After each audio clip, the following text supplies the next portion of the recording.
السلام عليكم ورحمة الله وبركاته. ومحمد أحمد صلب سينيور ماركتين لكتشرر أما معلم سريع أو ماركتينج تخصص بدلنا ولا ماركتينج waxaan doonayaa inaan waxoogaha information ama xoga aan ka siiyo ardayda ka soo qalin jabinaysa dugsiyada sare kulliyadan marketingka ama suuqgeynta lagu yiraahdo afka Soomaaliga kulliyadan suuqgeynta kulli way ku cusub tahay adduunka oo dhan gaar ahaan Afrika kulliyada suuqgeynta inta badan waxa loo yaqaanaa inay tahay iib iyo xayeysiin laakiin way ka sal dheer tahay waana ka macno weyn tahay intaas kulliyada suuqgeyntu ama marketing marka la yiraahdo cilmi ahaan wuxuu soo ifahoola baxay 1920 ama sagaashamaadkii qarnigan aynu ku jirno qarnigii hore ee 20aad wuxuu soo maray heerar kala duwan ama maraaxil kala duwan marxaladii koobaad ee suuqgeyntu soo martay waxa la oran jiray production era ayaa la oran jiray ama marxaladii wax soo saarka marxaladda wax soo saarku inaad suuqgeyn samaysaa muhiim ay ahayn waayo inta badan dadka suuqa wax keenaya ama kambaniyada wax iibinaya aad bay u yaraayeen mid ama laba ay ahaayeen dalabka loo qabo alaabta ay iibinayaan kambaniga ama labada kambanina aad ay u badnaa marka taas waxay keeni jirtay in aan laga fikiri jirin tartan aan laga fikiri jirin in aan laga fikiri jirin customer satisfaction waxaan la yiraahdo ama raali gelinta macaamilka ama qofka wax ka iibsanaya way hadii aad kaliya aad wax soo saarto uma baahnid macna inaad suuq geyso uma baahnid inaad xayeysiiso uma baahnid inaad xiriir fiican la yeelato customer-kii ama client-kii waxa slogan-ku ahaa maal haysta marxaladaas ay ahayd in company-gu wuxuu soo saaro wax soo saarka uu soo saarayna uu isagu iib geynayo oo la wada iibsanayo slogan-ka waxa la oran jiray produce and the production will make its own demand marka aad company-gu wax soo saarka wax soo saartan oo la iibsanayo marxaladda labaad oo soo maray marketingku waxay ahayd marxaladda oran jiray product era ama marxaladii product-ga marka waxa bilaabmay in tartankii baa bilaabmay dadkii suuqa wax ku iibinayay baa batay 3 4 5 company way bateen kadibna waxa bilaabmay competition-kii kelmadda markaas waxa timid in marketingkii uu soo ifafaala baxo emergency inuu soo baxo ayaa timid waxa lagu tartamay in quality products-ka ama alaabta ama service-ka ama adeegga la bixinayo in lagu tartamo kambaniyada inay tartamaan kadibna marketingkii uu soo ifafaala baxay markaasna waxa ahayd 1920 ama 1920-aadkii marxaladda afraad ee ugu dambaysa ee ilaa maanta aan ku jirnana waxa la yiraahdaa marketing era baa la yiraahdaa ama marketing holistic marketing baa la yiraahdaa marka marketing waxa noqotay in la sameeyo wax la yiraahdo market research oo ah inaad baadho baahida consumer kama baahida qofka wax iibsanaya marka inaad ogaato alaabtii uu doonayo ama service-ku doonayo qiimuhu ku doonayo meeshuu u doonayo iyo sidii uu doonayo la soo xidhiidh lahaydba marka waxa timid concept-kan ugu dambeeyay waxay ahayd in marketingku ka hor intaan wax soo saarin aad sameynayso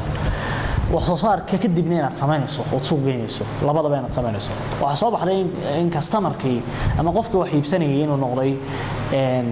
king of every business ama business kasta oo ganacsi kasta oo jira boqorkiisa oo isaga loo shaqeynaya customer-kii muhiimad badan buu marketingkii u yeeshay haddii aan u gudbo baahida loo qabo takhasuskan ama cilmigan suuqgeynta ama marketingka la yiraahdo afka carabidana taswiiq baa lagu yiraahdaa dalkeen waliba aad adduunka oo dhan baahi buu qabaa jaamacaduhu way bilaabeen jaamacado badan adduunka oo caalami ah iyo kuwa dalka ka jira dalkan Soomaaliland ka jira way bilaabeen marka jaamacaduhu ay bilaabaan takhasus ama cilmi bilaabaana wax weeye baahi baa suuqa looga qabaa marka waa in la soo saaro dadkii baahida suuqa taala dabooli lahaa in la soo saaro weeye baahida suuqgeynta ee Soomaaliland waxaan arki karnaa horta in kambaniyadii ay bateen simple waxaan oran karnaa businessyada ama kambaniyada Soomaaliland ka jira boqolkiiba 90 waa private businesses ama waa ganacsiyo gaar loo leeyahay ganacsiyada gaarka loo leeyahay hadii jeer privatization evolution markuu dhacay private companies kuna hadii jeer tartan baa ka dhaxeeya competition baa ka dhaxeeya aada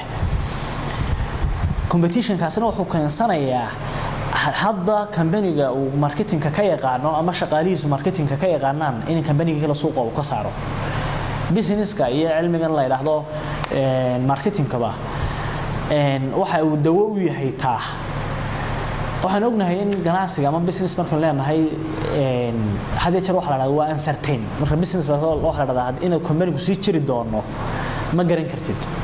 waayo suuqa tartan badan baa ka jira tusaalaha aan hadda idin soo qaato company-gi weynaa Nokia ee soo saari jiray telefoonada maanta oo 2016 aynu joogno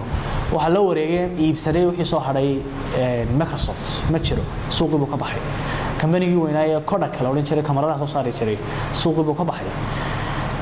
Soltelco STC in Somaliland marka waxa soo dhan waxay ku sheegaysaa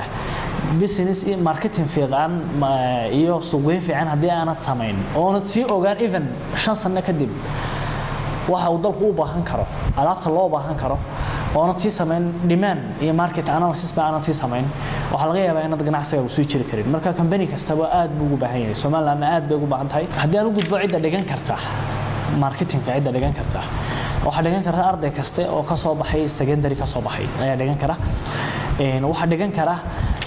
ama ardaygu ha noqdo social science ama ardaygu ha noqdo ama science ba ka soo baxo hadii aan u gudbo fursadaha shaqo ay yeelan kara ay heli karaan dadka barta ama ardayda barta takhasuskan marketingka ah kullu saan sheegay maadaama 90% businessyadu ay yihiin private waxa la tahay 100% suuq ah ama fursad ah ay u banaan cidi barata cilmigan marketingka ama suuqgeynta Somaliland aad baa looga baahan yahay uu isbedelaysa kolba marketingka laftiisa isbedelaya Somaliland oo waxaanu aagnaay iyadoo xaysiisyada idaacada laga sameeyo waxa soo gudubtay in haddana telefishinada laga sameeyo telefishinadii dadku imika ma daawadaan waxa weeye haddana waxa loo gudbay qofku inta yar wadada marayo ama uu gaari saaran yahay ama uu lugaynayo xaysiis yar ama post yar oo arko oo billboards kan magaalada Somaliland iyo magaalooyinka kale ka buuxa Hargeysa iyo magaalooyinka kale ka buuxa in la sameeyo